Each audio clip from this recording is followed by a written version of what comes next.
Hey, what's up, fam? Welcome back to the Two Goat Show. We're your hosts, Miriah and Steph, and today we're joined by a very special guest. Let me get it out here, Coach Dezi, the wonderful Coach Dezi, I should say. Ladies, how you guys doing?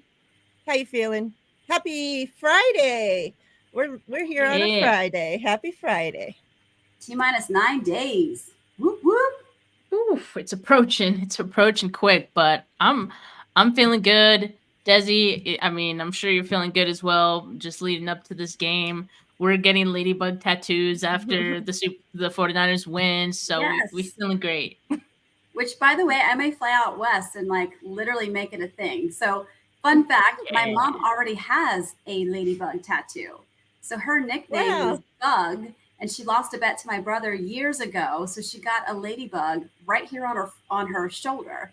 So it's so ironic. So I'm like, of course I've got to get a ladybug tattoo now. So it's just going to mean so much more.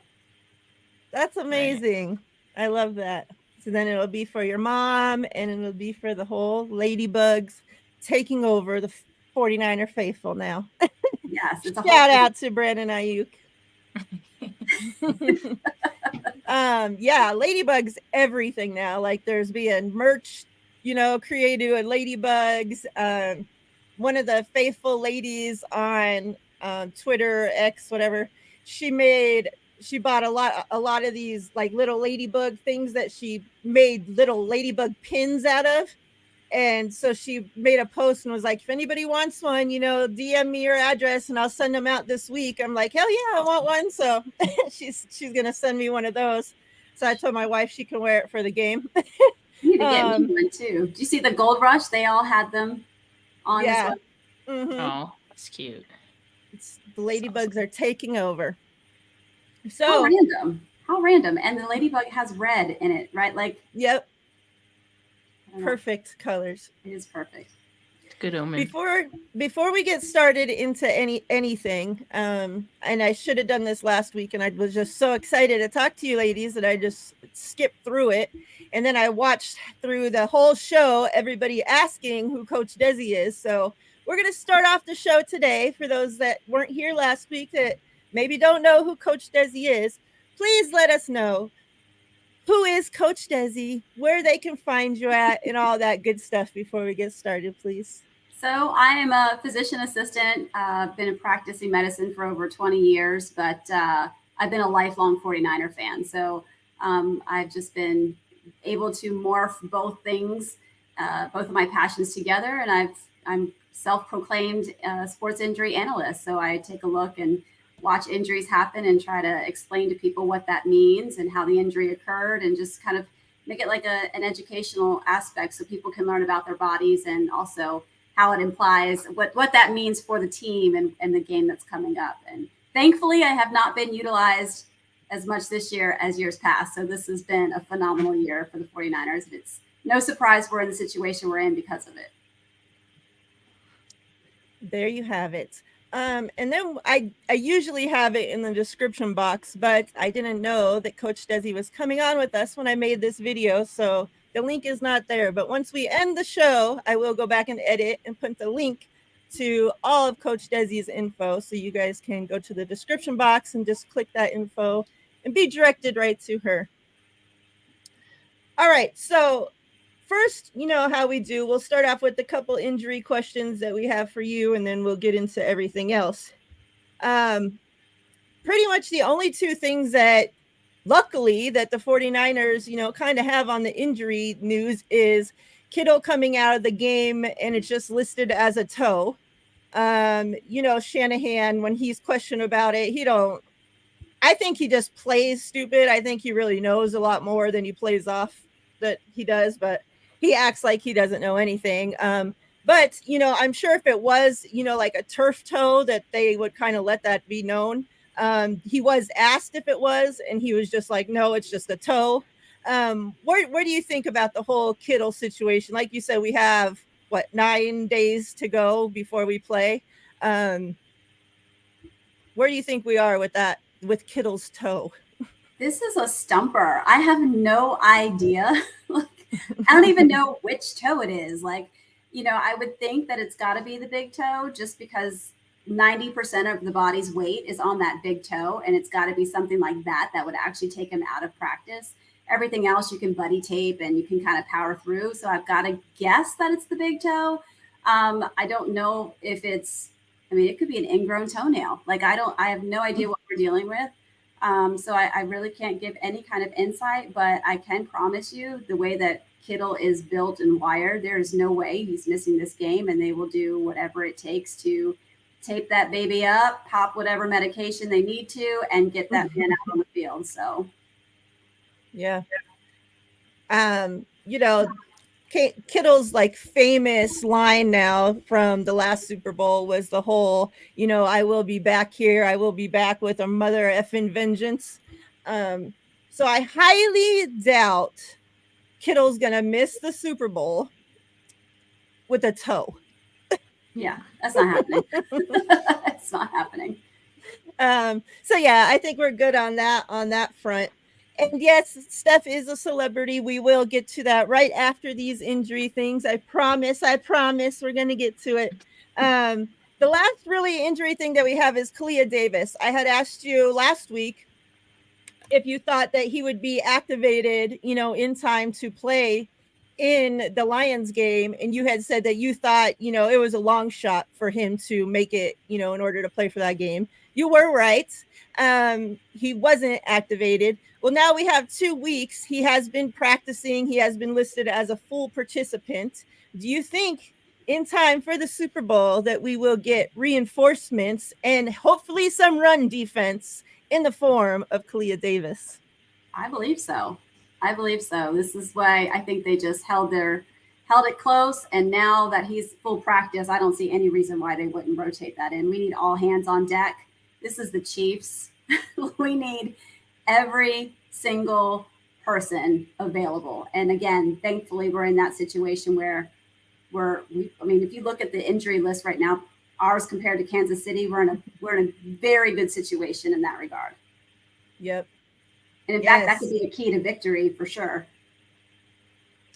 Yeah, for me, I mean, I think I mentioned last week, like with the help they need in the run defense, like Kalia Davis would definitely be a huge help for that team. He didn't get activated ahead of that game, but they still struggled against the run. They tried to put Eric Armstead on the end a couple of times. And so clearly that shows that they're looking for answers. You know, they're looking to see what works. And, you know, if we continue to see the same things, they have to continue searching for answers. Kalia Davis may give them even more flexibility for Eric Armstead to line up on the outside. And I saw like rumors or like, I didn't see it from a reputable source, but just someone saying like they're thinking of benching. We're gonna get to that. Chase Young. Okay. Let me. We're gonna say it. Word vomit. But yeah. I mean, I don't know if that's true. That's all I'll say. I know. Yeah. I don't think it's really true, but it wouldn't surprise me either because, like Dezi said, this is a Super Bowl. This is the one game you need everything to go right. You know. And so you can't really risk having any holes in that run defense. Isaiah Pacheco is a very capable, very hard runner. So, I mean, you need all hands on deck for this. Yep. Crossing my fingers that we'll get the big guy back and hopefully he can stop some run because, man, it's been terrible. All right. If you've kind of been locked in the closet for the last couple hours and you don't know, and you see it all through the chat, GM John Lynch gave his, I guess, Super Bowl press conference today. And during that, one of the questions he was asked was about Nick Bosa's giving his pregame, you know, weekly speech on Saturdays to the team. And while George is talking about it, he says, you know, if you guys want to know what Bosa, you know, looks like pretty much while he's doing it, why don't you guys go check out Steph Sanchez's impersonation she does of Nick Bosa because, you know, they're spot on. And that's, you know, pretty much what he looks like while he's giving his speeches. So, Steph, shout out to you. I already knew you were the GOAT. You know, now more people are about to find out. How did you were you watching it? Like, how did you find out? Was it Dude. everybody saying, like, give me your whole thoughts on the whole thing? Dude. Let us know. Oh, I was literally in a meeting, like a work meeting, in a one-on-one. But you know, assuming that I don't have any work colleagues here, I sometimes check Twitter while I'm in meetings. Like, I'm not even gonna lie, and I see my Twitter blow up, and I have hella notifications, and I'm like, okay, I wonder what's going on. And I see the post. I see David Lombardi's tweet was the first one that I saw, how John Lynch specifically like named me. I'm like, what the hell? I immediately closed Twitter because like I'm like, oh wow, that just happened. And then I also like immediately sent it to my family, and I was like, oh, look what happened. You know, I get stoked for those moments to just share with my family and see what cool thing happened. But yeah, I mean, I've gained probably over 100 followers on Instagram and Twitter since then. And, you know, people are still following. People are on Instagram. Everyone's checking out, you know, the impersonations. It's a little easier to find through my reels. But yeah, it's crazy. It's surreal. I already knew that, you know, John had watched them before, because if you guys recall the Combine last year, I met him. I should say he met me, because he already knew who I was. I was going up to introduce myself, and he was like, oh, Steph. Like, I was like, what is happening? Even then, so I knew he already knew of it. He recorded me like doing the impersonation so he can send it to Nick. So somewhere on his phone, he has a video of me, assuming he hasn't changed his phone or anything, the video of me doing the impersonation, sent it to Nick. But I need to know what Nick thinks, right? Like, that's the one thing missing. Like, I already knew John, like, I wasn't expecting a shout out, you know, a week away from the Super Bowl. Like, that's pretty crazy. But I would love if someone asked Nick, like, if you've seen the video as well. You know, he had to have. Oh, he has. Yeah. Yeah, if John's holding it on his phone for that, there's no way. Yeah. I just need to know what he thinks. Like, I'm sure he has seen them. And actually, the one I posted last week before the NFC Championship game, Kyle Juszczyk, or it might have been the week before that, the divisional round one, Kyle Juszczyk liked one of them as well. So, like, I know it's been a thing within the locker room. Like, some of the guys have seen it. It's just, yeah, I need to hear from the source directly. I love it. You should maybe quote tweet Lombardi when he shared it, and say that, like, hey, now I need, you know, one of you guys to ask Nick Bosa what he thinks of it. And that way it gets into, you know, he's there right on the spot. So shout out Rob, because Rob is going to be credentialed for the Super Bowl. Oh, he's going to be out there. And I didn't ask him to ask Nick, but I was like, I need to know like what Nick thinks. And he's like, I'm going to ask him. There you go. Okay. I think we will get our answer in about a week's time, what Nick thinks. And man, my dream is to eventually do like a video with him, but we'll see. That'd be amazing. So when you get your ladybug tattoo, you got to get the 97 inside the inside the ladybug wings. Yeah. A lot of symbolism. That's awesome. Yeah, that is awesome. I had been like listening to it, and as soon as I heard him say it, like, I stopped the presser, right? And I open up Twitter, X, whatever, and I'm going to, you know, say something to Steph about it. And the first tweet I see is Steph's tweet saying like something like, what's going on, or something, you know? And I'm like, oh, okay, perfect. So I just quote tweeted that, you know. I'm like, I didn't even have to even put out a tweet because it was already waiting there for me. Yeah, as soon as I got out of that meeting, I just like went back to Twitter and I was like, so what's going on, guys? It's crazy. Yeah, it is awesome. I just finished with Impatience and went on Twitter, and I think I saw your tweet, Miriah, and I was like, what? So then I immediately went to the presser, because obviously I wasn't able to watch it, and I watched it on the way home. And I was like, what? That's crazy. Yeah, lots of love for Steph in the chat. She deserves it. It's about Thank time. you, guys. Make sure if you guys are not subscribed to her channel that you hit that subscribe button. If you're watching on my channel and for some reason you're not subscribed to Steph's channel, please go to that description box, hit the link in the description box and hit that subscribe button so that you guys can continue to show her love. It is greatly appreciated. She puts out great content. Besides just the Nick Bosa, she puts out other great content. So make sure you guys check it out. I have to ask you before we get into anything 49ers related, Coach Dezi, as you let us know on last week's show about your husband, let us know how this whole situation's going with his team losing last week to the Chiefs. It was rough.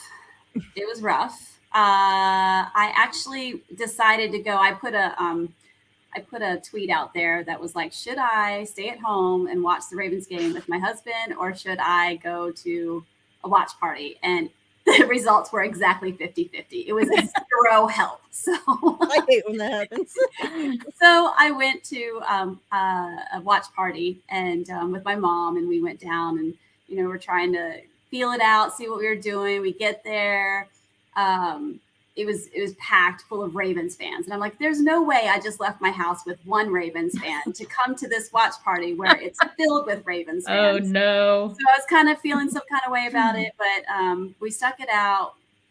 Game was over and the Niners fans started coming in. They even had like the bump box. It was fantastic. So, but mom couldn't hear very well. So she was kind of feeling some kind of way about being able to listen to the game. So I'm like, let's go. So I'm driving on the road as the Lions come down and just score right out of the gate. And I'm like, okay, we'll get the ball. And it just, I mean, I'm just listening to this through the car and I'm getting into my neighborhood right when Moody misses the field goal. Oh, man. Let's put it this way. Mom heard everything I said as I was screaming in the car. So I pull in and we get there and like my husband's like, he is so not even, he doesn't even care. He's like, whatever, like his team's over. His season's over. So I'm sitting there. He falls asleep during the first half of the game. I'm like, oh my gosh. So we obviously pull out the W and, but so there is harmony back in the household.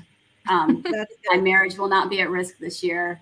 It was a little rocky there for a little bit, but thanks for caring, Miriah. We're good. It's all good. Now, that's very important. Now, is he rooting for the 49ers? Because, now you kind of want the team that beat your team to get beat. So is he rooting for the Niners now? He kind of, I mean, he said he will, but he's usually the guy that can objectively watch a game. And he'll, like, if there's a good play, if it's a good Mahomes to Kelsey, he'll be like, well, that was a good, and it drives me insane because I don't want to hear about any of that. But, but it's what it is. He's a good sport. He is objective. He's a good dude, but he's not going to be like super pro 49ers, but he will definitely support me now that he needs to. We'll take it, I guess. So those that normally watch the Two Goat Show, you know that it's normally on Thursdays. This week we have it on Friday because the wonderful Steph has been traveling. She's been out there working. So we gotta hit that first. What's your overall experience in mobile this year? And how was the Senior Bowl? Yeah, it was great. I love Mobile. I mean, it's a great city. And the Senior Bowl was awesome. I think there's some great prospects there. Like Senior Bowl for me, because I don't really watch college football all that much, is like my first introduction to a lot of these prospects. And so the Senior Bowl does a great job of, scouting some of the top prospects in the upcoming draft and having them, at this Senior Bowl week, right? And so getting to see them practice with each other is pretty cool. Getting to see the one-on-ones is one of my favorite, parts of it all, seeing the one-on-ones, the team periods that are going up against each other. And yeah, shout out Johnny as well because he was there. Wayne was out there as well. So we had some good 49ers coverage. I know everyone wants to know about the offensive linemen. There's a few guys, that definitely stood out. And I'll just say, I feel like some defensive linemen stood out as well. So it wouldn't surprise me either if the 49ers went that route at some point, just because, they can't resist. But yeah, I did see a few 49ers personnel out there. I always try to keep my eye on who they're looking at. Of course, throughout the course of, the couple of days of practice, they're going to look at everyone. But I really only noticed them on the field on Thursday, so yesterday. And one of them, their national scout, was taking a look at the offensive lineman. He was up close watching them. Then I'm trying to remember what his actual title is, but he's one of the. I didn't see Tariq. I saw Tariq Ahmad Wednesday, but their assistant director of college scouting, Justin Chabot, was keeping a real close eye on, I believe it was the linebackers and safeties as well. And then, of course, they had eyes on defensive line too. So, yeah, they were kind of all over, all hands on deck, So it's going to be interesting to see, as we get more reports on who the 49ers are interested in. I didn't ask any players who they met with. If you do ask them at the Senior Bowl, they will say they've met with all 32 teams because it's the way that the Senior Bowl sets it up. They give every prospect an opportunity to meet with all 32 teams, kind of similar to the Combine. So just keep that in mind. The 49ers have met with all of those guys. But we might hear more about who the 49ers are maybe more interested in. Just a little tidbit. I'm not going to put this out on Twitter quite yet, but someone told me that John Lynch loves Cedric Gray. He's a linebacker.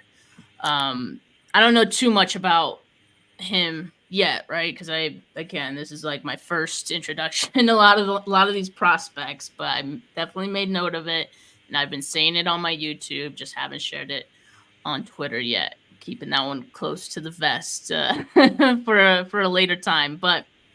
Yeah, so there's a lot of guys that, showed out. And on my YouTube, you guys could check out some of the clips that I put up. You guys can see some of the one-on-ones, the 11-on-11s.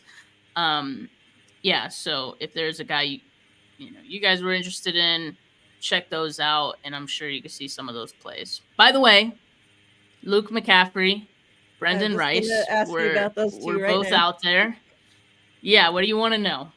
Let us know what you got to tell us. Okay, so obviously 49er fans want to know about them. You got McCaffrey's little brother and obviously Jerry Rice's son. Both were there. So what let us know how they were doing. I saw a lot of clips on McCaffrey. I like Luke McCaffrey. I really like Luke McCaffrey. He projects as a slot receiver, in the NFL. That's pretty much what his role will be, just due to his size and all that. But he comes from that family line. They're so good at route running, things like that, even blocking. You saw all those things, in the Senior Bowl. And so you can just tell he's gonna fall right in line with all the other McCaffreys. I personally liked Luke McCaffrey, what I saw from him, a little more than I liked Brendan Rice. Brendan Rice, though, projects to be more of a all-around receiver. He has nice size. His size does remind me of Jerry because he has that short torso and long legs. You know what I'm talking about? So he has that similar build. And Jerry was saying he's fast and all that. But I don't know.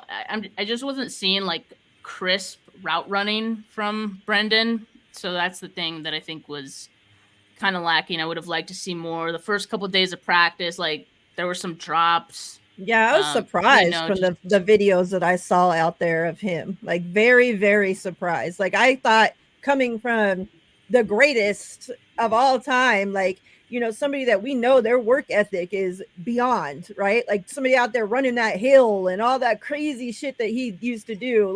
I thought his sons would be on, like how the McCaffrey line is. Like that's how I was expecting to see Jerry Rice's son. And I was very, very surprised from what I saw out there the first couple days anyway. I'll say this though, you're gonna see a lot of hype about Brennan Rice just because of who he is. And I've already seen Exactly. people say like he was great out here, but like he had a great day 3 of practice, and I don't know what he'll do in the game. Like he certainly still has a chance to, turn his week around with a strong showing in the game on Saturday. But I would have liked to see more. And I mean, at the same time, the Senior Bowl is just a Senior Bowl. He has all the tape from USC that teams can look at, and usually that should hold more weight than just a few weeks of practice. But I came out of the week liking Luke McCaffrey and what I saw from him. He was heavily targeted in the one-on-ones. He just looks very reliable. Also posted a clip of him finishing off a pancake block. He was driving dude to the ground after the whistle. Those are the things you love to see from a player. And I got a chance I didn't ask him any questions personally, but I was right in front of him as he was like answering questions. He's very well spoken, and just like all the McCaffreys, right? Like they just have all the answers. So yeah, I mean it was cool though to see all these prospects, and definitely going to keep an eye on a few of these guys in the coming months. Yeah, I watched a little bit of Brendan Rice when he was at USC. I don't watch a lot of college either, but this year, because on my show, Girlfriends in Football, I do have one of my co-hosts. She's a diehard Florida State football fan, so she had a tremendous year at Florida State, and so there was a lot of talk about college football, and I did start to watch a little bit.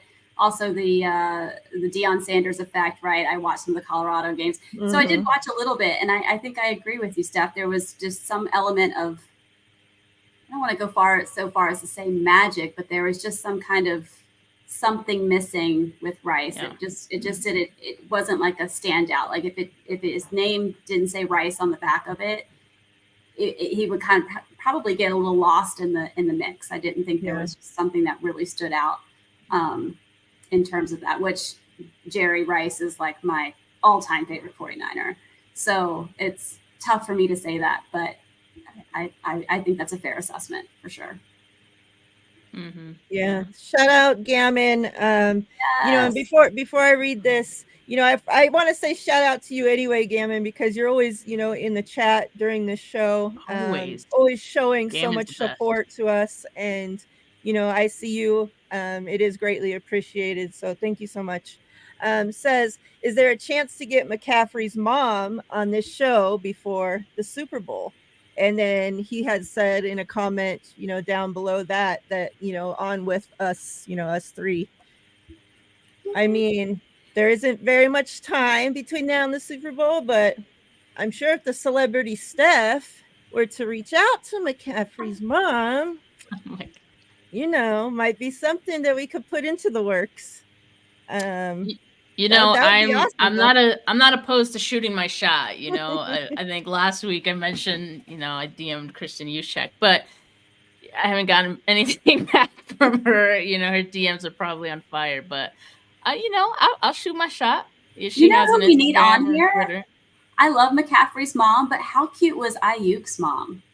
Oh my God, yeah. Yeah. Both of his parents were so awesome. Adorable. Mm-hmm. I would love to have, like that. Like she just was so in the moment. Like I think she was my favorite person to watch in the celebration. Yeah. It's adorable. She was great. Yeah. But shout out Gammon. Thank you so much. So give us a couple more players that maybe stood out to you that you think would be on the 49ers, somebody that we need, maybe offensive line or defensive line, or, somebody that you think might be on the 49ers radar. I know that you mentioned, Cedric Gray, but, maybe some other guys that stood out to you. I mean, some guys that stood out may not be there at 32, but like I'll mention them anyway. Like Latu, I don't know how to say his first name, and I don't know. I was trying to figure out if he was related to Cameron Latu. I keep hearing a lot about him, and I've been wondering that same thing too. Latu from UCLA. He's a pass rusher. The thing with him is he's been knocked for his size because he's a little thinner than, most pass rushers would be, but he was winning left and right in one-on-ones and 11-on-11s. Like, he was very dominant. There was one particular, I believe it was in the one-on-one reps. I forget what move he started off with, but the offensive lineman countered his move, and then Latu countered the counter and won the rep. So, yeah. and so guys that have, like, obviously he has a big, what are they, like, treasure chest of moves? I forget what the cliche is, but he has arsenal. He has a big arsenal of pass rush moves that he can go to, and clearly he can win with regardless of his size. So that's one guy that definitely stood out to me. As far as the offensive lineman, like, I don't know if I'm saying his name correctly. Pooney from Kansas, I think it's Pooney. I wouldn't think it's puny. So it's Pooney. Hold on, I'm trying to get the first name. Dominic Pooney from Kansas. He was lining up all over the line, so definitely very versatile. Just not sure, like, where he'd fit in best, like, at the next level, right? But just the fact that, one, he's willing to do it, and two, he seems to have a skill set that, coaches kind of want to experiment and see where he would fit a little better. I think is a good sign that he could probably handle a lot of different positions on the offensive line. Fuaga he's from Oregon State, so he was like one of the main guys that, even going into the practices, was like, he's one of the top guys here as far as offensive linemen go. So, he definitely did help himself out as well. Let me talk about some of the defensive linemen. There's one guy I really liked. Shout out Wayne, because he brought up his get off, and he's I think he was working from inside and the outside, if I'm not mistaken. I'm just trying to. His name is Shout Braden. out Breezy. Yeah, shout out Breezy. And I don't have everyone's names, like, memorized yet, so apologies for that as well. We don't expect you to. I'm trying to find his name. His Fisk, Braden Fisk from Florida State. He was 55. So if you guys watch my clips, look for 55 from the American team. His get off was so impressive that as soon as the center would move, you see his, like, I literally watched one of the clips back in, like, slow-mo, and you see him move just as the center is moving as well. Like, he was the first guy to move on the defensive line. So his get off was really impressive. Let's see. Where was he on the line? Is he a tackle? So I saw him both as a defensive tackle and on the outside. So he did both. Then there's Devondre Sweat was a guy, a lot of people mentioned he had a good day. Darius Robinson was another guy that I think helped his stock out. As far as the corners go, I came to like a couple of guys out of the cornerback group. One of them, Andrew Phillips from Kentucky. He was, like, more on the smaller side, but he's a slot corner. He plays a lot bigger than his size would suggest. And even in reps, one-on-one reps he had with bigger receivers, like, he was holding his own. I love to see that. To me, that shows, like, a certain degree of, like, what the mental factor, the confidence, Right. You got to have those things if you're going up against those bigger dudes. So that impressed me about him, and he seemed like he had, like, good technique as well. Let's see. Jarvis Brownlee was another guy as far as the corners that stood out. And maybe the biggest guy of the week that I thought, stood out was Toledo corner Quinion Mitchell. I mean, he was making plays left and right. So definitely one. Also, Chow, I think that's how you say his first name, Chow Smith-Wade of Washington State. He had some nice plays as well. The last guy that you mentioned, is he outside or he's a slot? Smith-Wade? No, the one before that. The one that you said. Oh, Quinion Mitchell. I think he'd be more of an outside guy. Yeah. But Yeah, I mean, there's a lot of guys. I also want to just go back and rewatch like all the clips that I recorded as well, and just I want to put together like a little montage of like the best plays. Um, but yeah, definitely some guys to keep tabs on. Yeah, I'm so make sure interested. you guys. Oh, Oh, go ahead. I was just going to say, I'm interested in, I don't want to say it, left tackle. Oh yeah, I mean we have Yeah, to. yeah. I mean, as far as like the tackles go, the way that they're, I think there's a few guys, and then the way that they're listed on the roster, I don't know who's like specifically a tackle off the top of my head.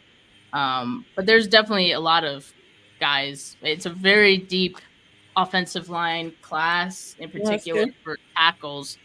So there's going to be someone there for the 49. I wouldn't be surprised if they double dip in this class when it comes to the offensive line or tackles. That's good. Perfect. Make sure you guys are, check out those videos. Steph has them on her YouTube channel, so you can go through. I see people saying, David said, I'm not ready for off-season talk yet. Well, after the Yeah, a lot Super of Bowl's people were over, you saying can that, go like, there and don't tune jinx into the it. videos. They'll be there, so make sure you guys check it out. We don't pick the order that this stuff falls in. So Senior Bowl was this week, so Senior Bowl talk we have. But yeah, I'm definitely ready for, Super Bowl as well. But there's only 2 teams left, so the other chumps, they have to have something to do. So that's why they start this stuff already.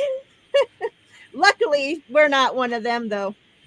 So Jed, and as we mentioned earlier, John Lynch talked the last 2 days. So I kind of wanted to go through and talk about a couple things that they talked about. I thought it was very, especially with Jed, he said some things that he kind of let out there that was quite interesting.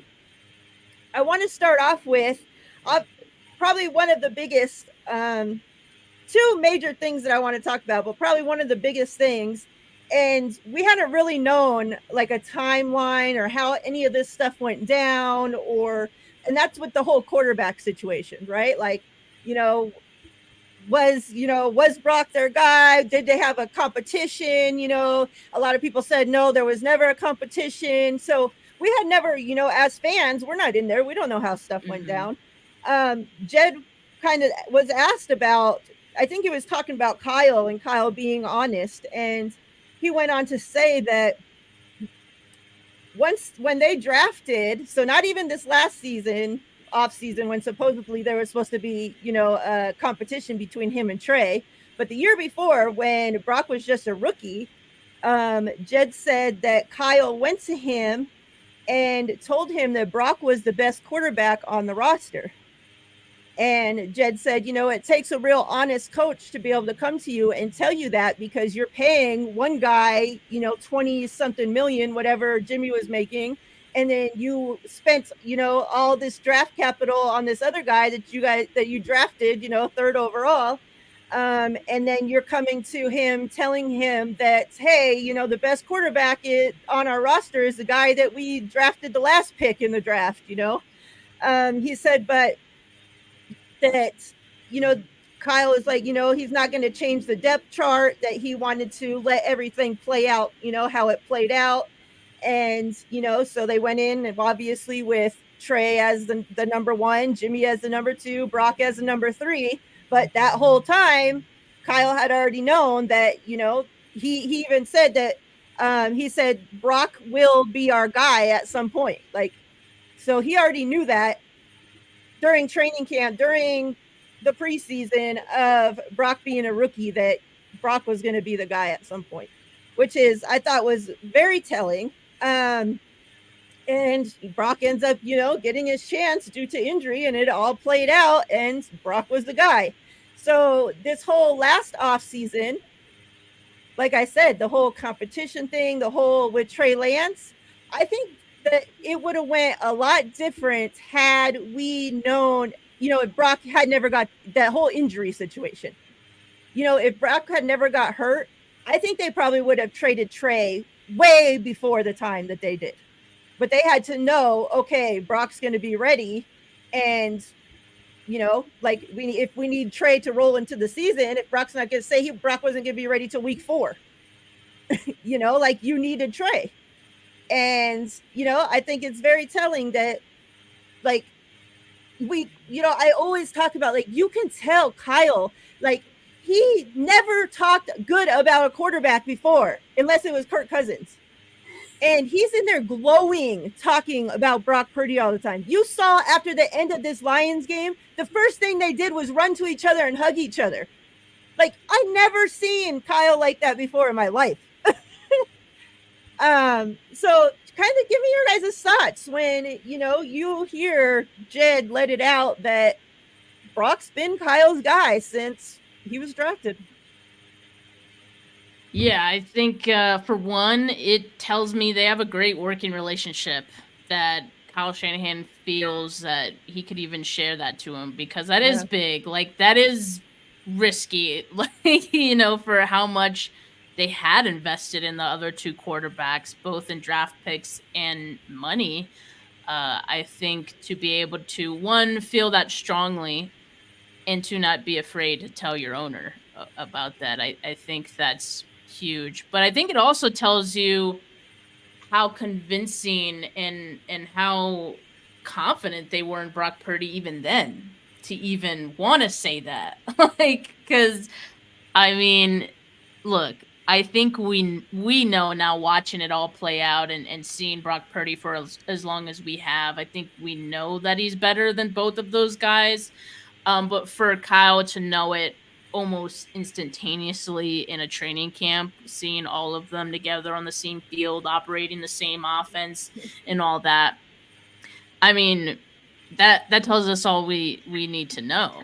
And I think now it's not so surprising when you hear about it, right? Like, because we've seen it with our own 2 eyes now, and Brock has made everyone a believer at some point. Some people are a little slower, you know, than others at getting to the end thought, but everyone, I think, will end up being a believer. And I think that's just because of what he's shown throughout all this. It's a mental thing. It's how he goes out there and operates the offense. It's a lot of different things, and he's a franchise quarterback, man. I truly think that. This whole thing's fascinating to me. Like, you think back to that year, isn't that the year? So this was the year after the Bucks won the Super Bowl. So Brady was there was that whole Brady talk while Brady joined the 49ers. You had Jimmy coming off of the shoulder thing, right? Where we thought he wasn't even going to be a 49er. And then suddenly he is. And you're telling me when all this stuff's going on, you already knew that Brock was the guy. Like, it's amazing, because that was just such a shit show from a quarterback perspective. And then, you know, the way that it played out was just amazing. And I think Jimmy G should be thankful, right? Because he was not getting any kind of response for a job at that time. And so really the 49ers did him a great service by keeping him on that year, letting him recover. And then look at the contract he got, excuse me, with the Raiders, right? So, I mean, I love that karma. Put that karma out there, you know, like what you put out, you get back. So, you know, it's fascinating. I feel like that's also what happened to me when I finally saw Brock really hit the field. It was love at first sight. It was like, boom, it just fits. It just is. And I could not explain why I felt that way. It was just something about the kid where he just had this, people said it a lot, moxie, and this determination and this confidence. And just, you could tell it was more than just like, it's a deep rooted confidence that you can't shake. And I was like, this kid's got something. And so it's not really a surprise, but just going back to all the things that were going on at that time, it's just insane that amongst all that craziness in Kyle's head, he had some sort of like peace in all of it. I was just like, whatever. Here we all are going crazy with, it's Trey Lance. Oh no, my gosh. No, it's, you know, like, the arguments we could have avoided. Yeah, man. That's awesome. Those were some terrible off seasons. Like, holy smokes. Something that kind of wraps in with that I thought was interesting before we get into the next thing, and that was, they had talked about, I think it was it John? No, it was Jed that brought this up, and that was, he said that during the preseason, sometime he always brings in the families, the parents of the draft class.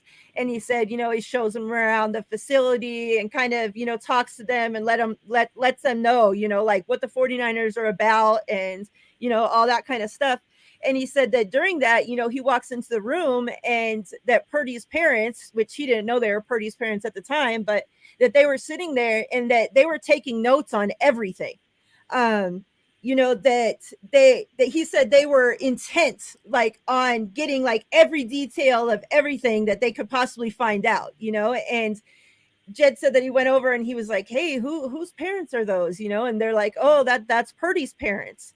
And Jed's like, I found that, kind of, interesting that here we have, the guy that we spent all this draft capital on, as a quarterback. We have a guy that's, taking the team, to the Super Bowl on the squad or been a part of the Super Bowl team, and all this. He's still on the team.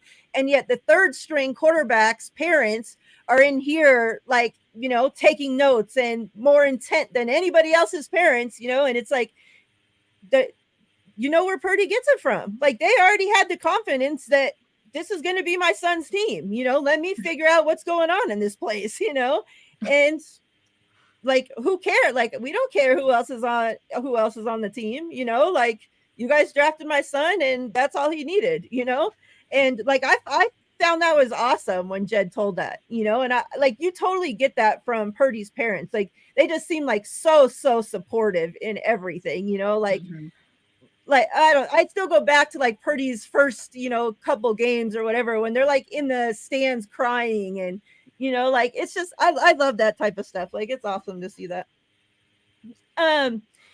The next thing that kind of, caught my eye or caught my ear when he said it, he was talking about the CMC trade. And he said that, usually that Kyle wants to invest, heavily on the defensive side with draft picks or, with free agents or whatnot. And he said, because Kyle knows that he's going to spend more time with the offense. So get the defense, all the players they need. And, I'll be able to work with whoever we get on the offense because, he thinks he's that good. But when it came to CMC, I guess Kyle, Jed said that Kyle was kind of, iffy about spending that much draft capital, on a running back. And that Jed York and John Lynch were the ones that were a full go all in on it. And I found that very, very interesting because we go back and like the whole history of the running back position since Kyle's been here has been crazy. You talk about paper jet airplane, that whole fiasco, and just, spending draft capital on running backs that third round that don't work. You're getting undrafted guys that do better. Raheem Mostert that was tossed around the league like, garbage, and came here and was a star for us, in that Super Bowl run. And it's just like the running back position's been crazy. And you would think, I would think, and I was thinking that, okay, Kyle was like, get CMC. Like, that's the guy I need to get this offense, to its max potential. We know that we can plug him in, play him, and this offense is going to be like the perfect guy, right, for it. Well, no, Kyle's like, oh, is that too much draft capital to spend on CMC? I'm like, what? And, like, it just goes back to show how much Jed, too, has been so supportive of everything that John and Kyle have done. Like, Kyle tells us all the time, yeah, I just went to Jed and he says, well, if that's what you guys feel is the right thing, I'm behind you. We know Jed's history with the last 3 head coaches prior, right? And it's like Kyle got his guy in Purdy. Jed got his guy in Shanny because Jed goes on to say that he can't say that he's enjoyed working with anyone as much as he's enjoyed working with Kyle Shanahan. What do you guys think about all that? That's a lot to unpack, but yeah, I mean, I think as far as Kyle being a little skeptical of the Christian McCaffrey trade, I don't know. Maybe he gave the C- grade, and it wasn't ESPN. Remember everybody But talking about, oh, Kyle has ties to CMC. He babysat him. Kyle wanted this guy and blah, blah, blah. Like, people just pull these stories out of their ass or what? yeah, for one, I think that proves that. But it's kind of crazy to me that he wouldn't want. Okay, well, it's not that he didn't want CMC, but it's just that he thought it was too much to give up for CMC, which is fair, and those are different things. I don't know. Maybe they were worried because of how much they had given up for Trey, and then that didn't work out. So I don't know. Maybe that gave him some pause. But yeah, I mean, obviously the running back position needed some help post Raheem Mostert, and even before then, like you said, it was crazy. There was a lot of guys that they just never hit on. And it was more of the same. Even after McCaffrey got drafted, even after he got traded to the 49ers, some of like TDP, like he's on the practice squad now, but he was cut at some point this season, right? Like there's so many guys you can look at and be like, that did not work out. I think it's interesting that Kyle Shanahan basically says, I can work with less. And is just like allocate everything to the defense. Yeah. So maybe he thought it was a bit of a slight that, you're saying I need Christian kind of thing. I don't need him. But I mean, he's transformed this offense. I mean, he's a big part of why the 49ers are where they are today. And I think it's a great trade, especially even more so in hindsight, because he's with the team till 2026. I mean, yes, he's young. And he's such a freaking stud, I swear, man. Oh yeah, he's worth all that and more. I'll throw this out there. So that's kind of how I got into podcasting, was around that time, is right when I started. I had met Eric Crocker and started to do stuff on his show, and they asked me about the Christian McCaffrey trade. And that's actually how I got on Locked On 49ers as well, is because I honestly, when I look back, because everybody kept talking about the injuries, and I looked at his injuries and I was like, guys, this is not scary. Like, it was 2020, the year where we had no preseason. Everybody got injured. It was the highest amount of injuries the NFL had ever had. And he happened to have fallen into that. So I think if you pull that year out, he really is golden. Like, I'm like, this is like a great trade. So I'm glad he did do well, so I didn't have to eat those words. But the other thought that I would have, Miriah, is there's such a close tie there, like family, like babysitting, like it goes way back, right? So there's a certain level of expectation maybe Kyle felt too. Like, you bring somebody in like that, like you're responsible for them now, responsible for his career, responsible for his, God forbid he gets injured. Like, there's a lot that weighs in on that. And so there may have been some hesitancy in terms of that as well, just from like, it's like if I have a business and then like my best friend's son wants to work for me, it's like, do I want that? Like, if it doesn't work out, it could be really bad. So, there's that side of it potentially too. But it's been absolutely amazing. So. Yeah, I think, that's one of the, if I think back on the 49ers move that's made me the happiest in probably the last 15 years, maybe, it was that trade for CMC. When that news came, I still remember, the notification coming across my phone. 49ers trade for CMC. And I'm like, is this a prank? Like, is this for real? And I'm like going, like checking every single source that I know, to check, like to make sure it was for real, and I was just like, oh my God. Like, I was, we're not used, like they said, that we make all these moves for the defense. You're not used to them trading for like a star running back, the best running back in the NFL. Like my team's doing that. What? And man, he has been worth every penny, like every single penny and then some. Like, he has been such a stud, I swear. and shout out chat. We appreciate all of you guys coming through. 49ers Drive had said, shout out to Jed for making me kind of like him again. And, one more thing, and we'll move off of Jed. And that was, they asked him about who was, from the staff and whatever going to the Super Bowl. And, he's pretty much sending everybody there to the Super Bowl. He said the staff, the interns, a lot of alumni, multiple team jets worth of people. And, I remember them doing that in 2019 too, because they talked about how it takes everyone, that without not, one single person missing from that, organization, like you wouldn't have everybody that got you to the point where you were at, so it's like that was their way of showing them that, hey, like we care, we're thankful, we appreciate you guys, and it seems like such a, oh yeah, like people were like, oh, I saw Schefter or one of them tweet about it, and the comments were like, oh well, every team does this, and they're like, no, every team doesn't do this. So people, I think, just take it for granted or, expect that the teams do this. And not every NFL team does that.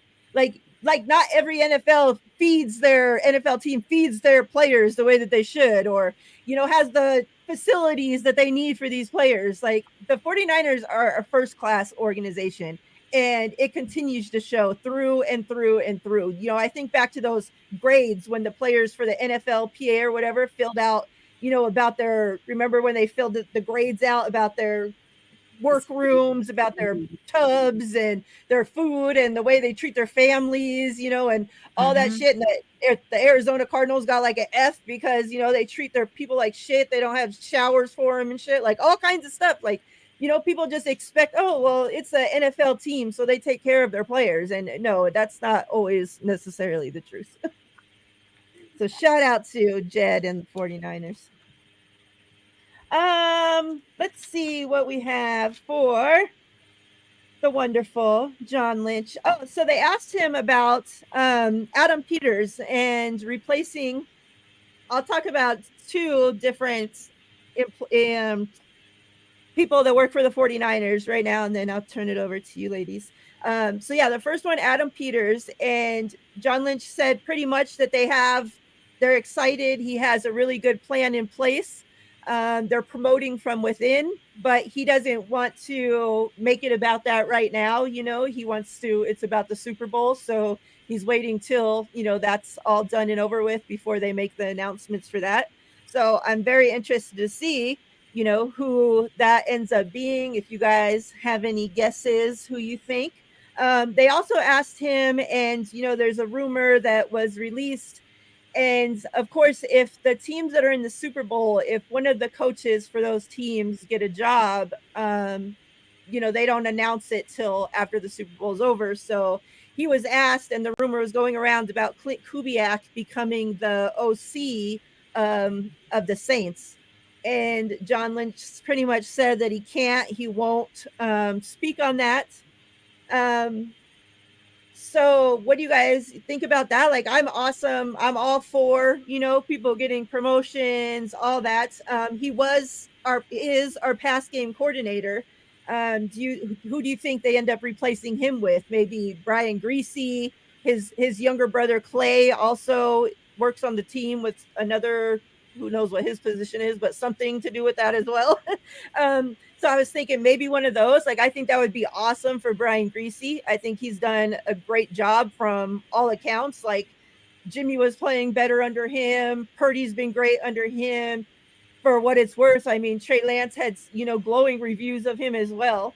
So yeah, what do you guys kind of feel about the Adam Peters replacement and Clint Kubiak getting the Saints OC job after only 1 year of being our quarterback's coach, and he's already getting an OC job? Yeah, do they have any more Kubiak or Slowick siblings? Because we're running out of them. We had a bunch and we're running out. But, I think a lot of the reason that they're getting attention, one, it's because of the organization they're in. A lot of people look at what the 49ers are doing, what they've done, how their coaches have excelled in other areas, other teams. and they see that, they want that. That's totally understandable. Also, it's the name because the siblings have done so well, you know, the Kubiaks and the Slowicks, so they get a lot of interest because of that as well. So yeah, I mean, as far as replacements, I think two of the people you mentioned, Miriah, make a lot of sense. I think Greasy could definitely step into that role. It would just be a bit of an expanded role for him. I mean, he could still be the quarterback coach and be the passing game coordinator. And yeah, to me, I think that's probably the shoe-in replacement. The other one you mentioned, Clay, was it Clay? Yeah, Clay, Yeah. right? Clay Kubiak. So yeah, you can do that as well. The good thing is the 49ers have options, as they always do, in-house, right? And as far as going back to the Adam Peters replacement, I think Tariq Ahmad is the shoe-in. And for a while now, they've known that Adam Peters was eventually going to leave. Like, promoting him to assistant GM last year was more so, we want to keep you around for one more year. Like, will you accept this title? And you know, it worked out in the 49ers' favor, but they have known for at least the last 2 years that he would eventually no longer be with the team.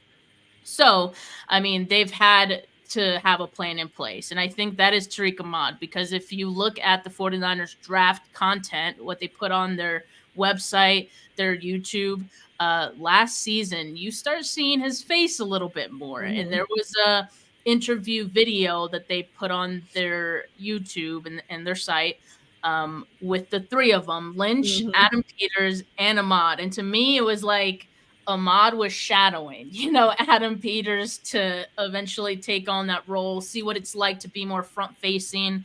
So to me, he's the shoe-in right now. He's the director of college scouting. So he's one of the higher ups in terms of like the scouting department. And of course, he's worked with Adam Peters, you know, a lot. So he knows what the role takes, I'm sure. And, you know, I'm sure they're great friends. So, you know, if he needs to lean on him for anything, I'm sure he can text him, call him up. But that would be my pick and my guess. I think I would agree. But am I tripping, or did I see something that Greasy was going to be getting? Was somebody eyeing him? I hadn't seen did. anything. Like, he might have gotten some interest, or just like people have mentioned him, but I don't think there's been anything. I don't know if he's interviewed with anyone. Okay, because I would rather keep him in house, move him up, and then make sure he doesn't go anywhere else, because that's Clay might end up going to the Saints too with his brother. You know, who knows? Right. If he gets a promotion to go over there as assistant OC, whatever the hell. They just make up positions. Who knows? Got it. You have any other thoughts on those guys? Nope. All right. I find it funny. They must be writing an article or something on Trent Williams, because every single person that's interviewed the last 2 days has been asked about Trent Williams' locker situation. For those that don't know, he has 2 lockers in the 49ers locker room, and they're pretty much kind of like by themselves. There's nobody on either side. They're like standalone there. And he has it like roped off, like it's a club situation. Like he's already ready, like he's in Vegas there. He has like a shoe rack with all his shoes. So 2 lockers worth of clothes, like tons of stuff there. Like it's his closet at home. So everybody that's gone up there to talk has been asked how about, oh, I'm sure you guys have seen Trent Williams' locker situation. Like they're asked it just seems like they're waiting for somebody to be like, yeah, I do have a problem with that. You know, like what, you know, like Kittle's like, yeah, I would like an extra locker, but you know, that's Trent Williams. So who's going to tell him, hey, no, you can't have, like, you know, he's a silverback gorilla. He has a gorilla tattooed on him. Nobody's going to go tell him anything. Like that's kind of interesting there.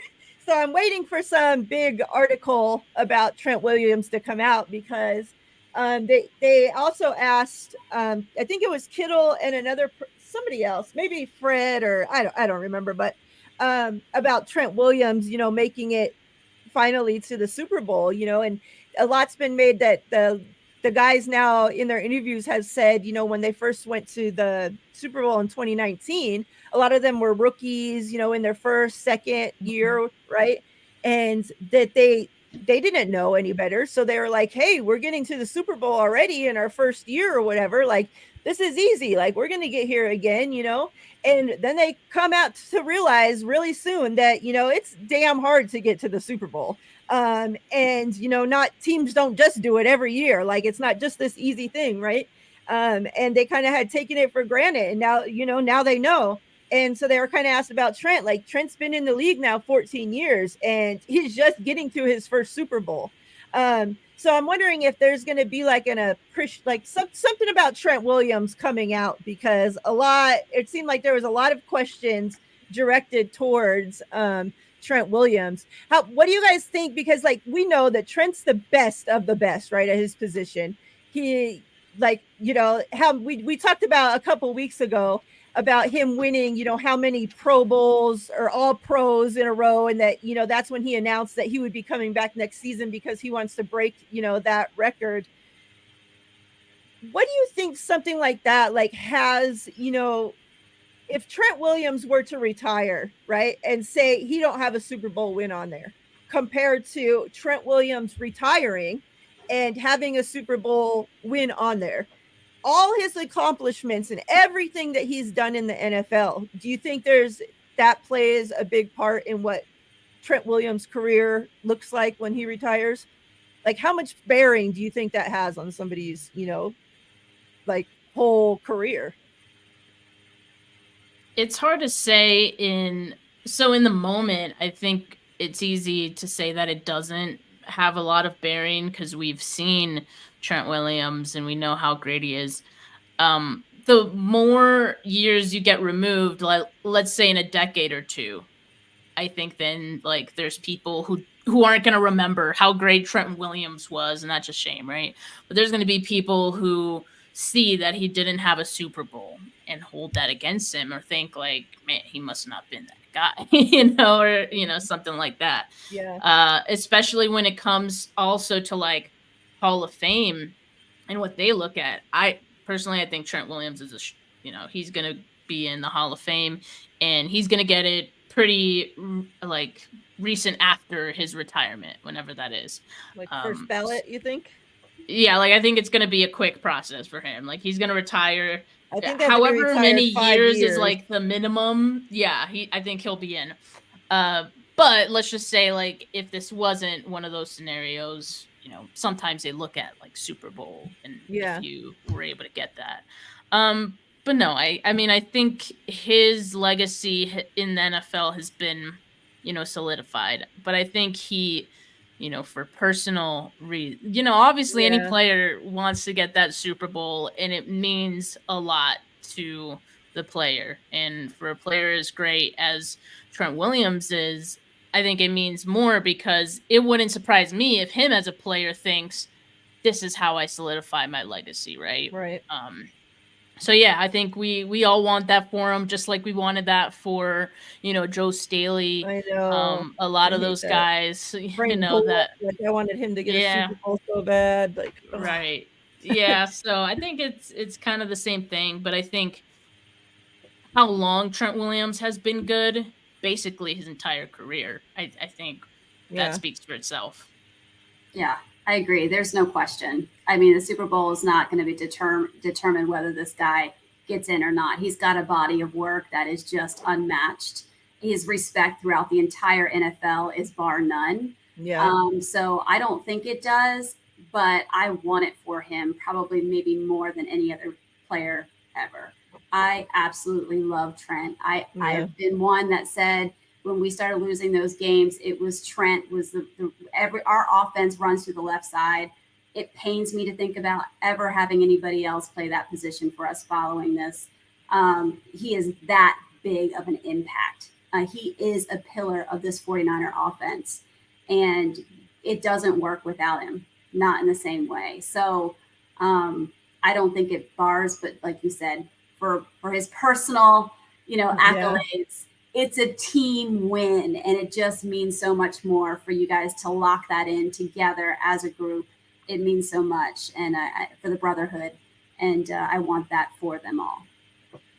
Yeah, another player where, you know, this game like has, of course it means a lot to everybody, but you know, like somebody too that John Lynch talked about, and that was Mooney Ward. You know, he has the opportunity to win a Super Bowl on both of these teams. You know, obviously he won a Super Bowl against us with the Chiefs. We now have him on our side, which is very nice. John Lynch talked about him and said that he was like, I love that guy. He said there's an innocence about him that, you know, like he said he walks around, but John Lynch is trying to tell him, like, you need to walk around like you're somebody special, like, because you're a special player. You know, he said that a mixture of Mooney's size and length mixed with his smarts, mixed with his competitiveness,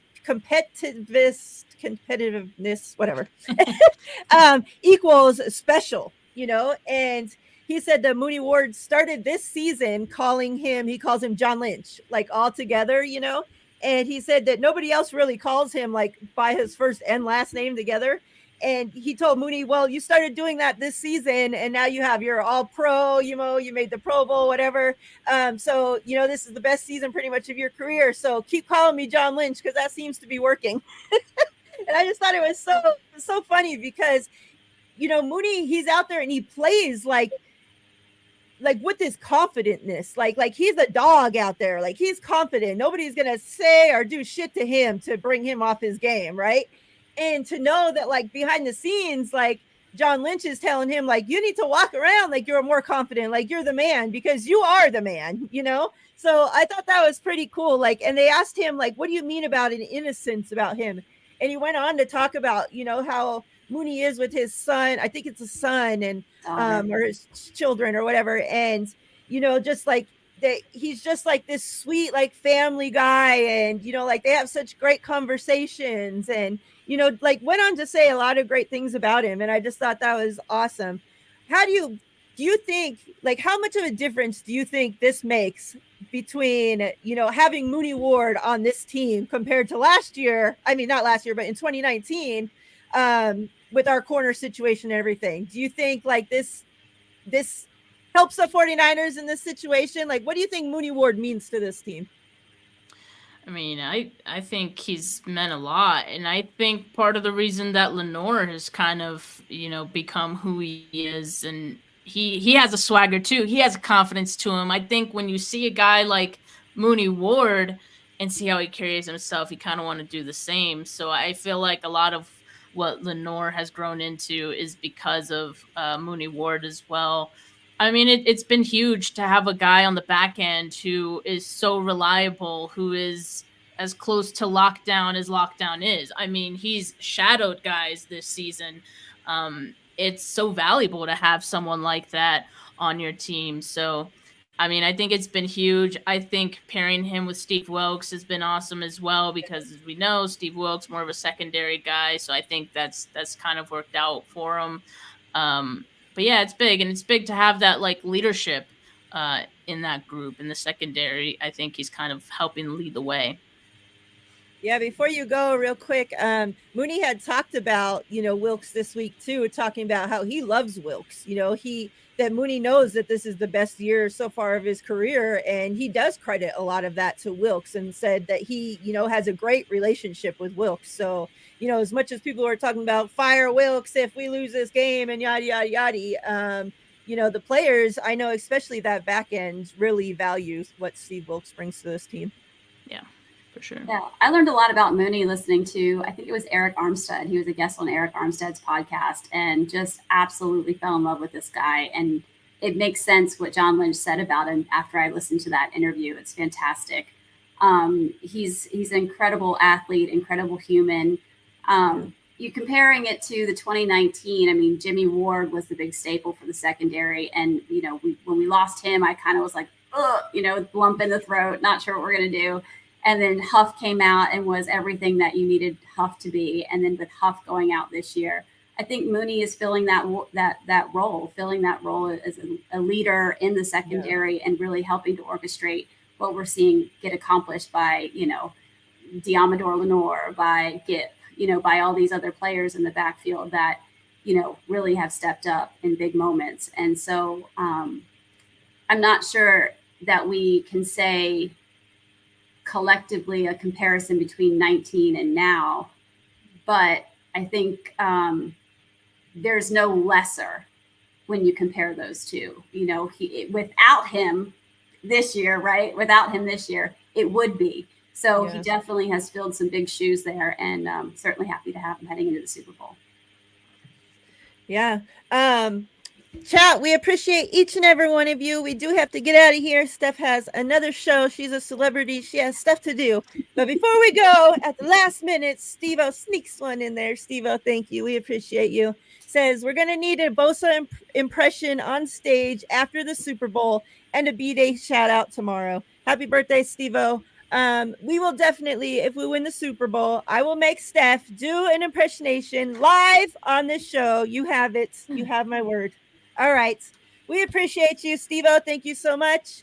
Chat, everybody, thank you. Coach Dezi, appreciate you. Steph, you know, you're the best. And remember, after I end this, I'm going to put Coach Dezi's info in the description of this video. So make sure you guys follow that link. Go and follow her. Subscribe to her show. And yeah, we'll be back next week. And we'll be getting ready for the Super Bowl. Till then, everybody stay safe. Much love. We're out of here. Peace.